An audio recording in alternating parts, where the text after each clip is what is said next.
Hello, this video is on developing template overrides for DPCalendar so we can get a different look. So today we're going to look at this DPCalendar counter and see what we can do to modify it.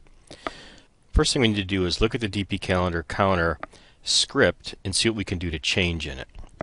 But we don't actually want to change the script, because if we change the script and then we get a new update, well then those changes will be overwritten.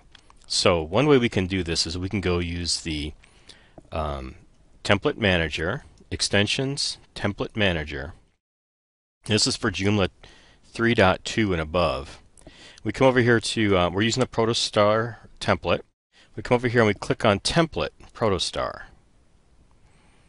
And now it's going to say, what do I want to do? And up here it says create overrides.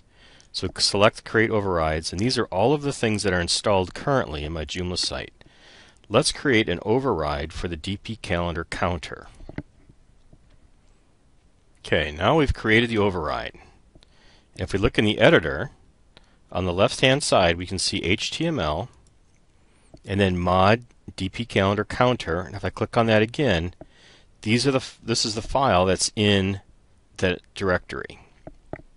So I double click on it, and now it's opened up the script for the counter.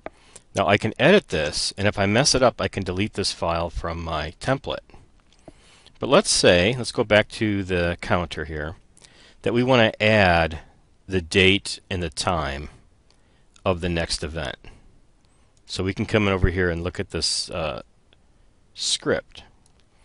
In the parts between events with the hash sign, and then it comes down here to /events, which means if there are events, do this.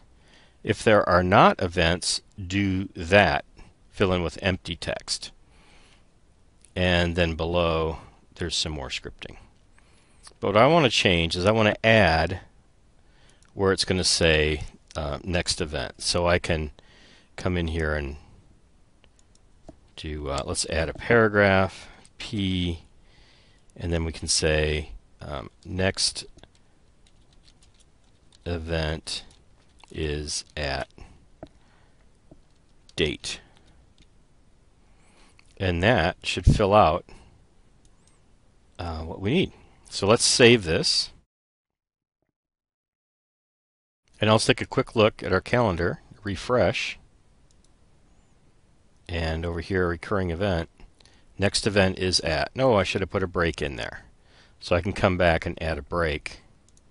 Next event is at, and let's add a BR space / break. And now get rid of this space, save, and let's look again, refresh. There.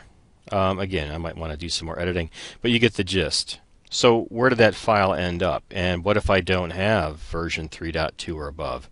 Well, let me open up my FTP site here.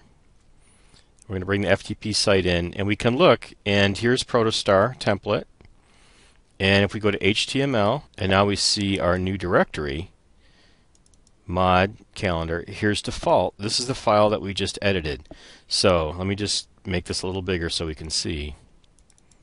Under templates, Protostar is our template, and then under HTML it added this directory, and under that directory is default PHP, and that's the one we edited. Now you'll notice if we go to Bees 3 template and we go to HTML, that is not in there. So we have not affected the other templates, we only affected the single template. So if I switch templates on this, I'm going to get the old settings. Now when we update DPCalendar, this setting will remain and we'll keep that template look. But the anything new will not overwrite what you've already set up. So I hope that makes sense. I hope that was pretty quick and you can understand how to do that. Now we have documentation on our website that tell you how to use Mustache codes. It's an event output rendering, but you can see this is a relatively easy way to change your scripting.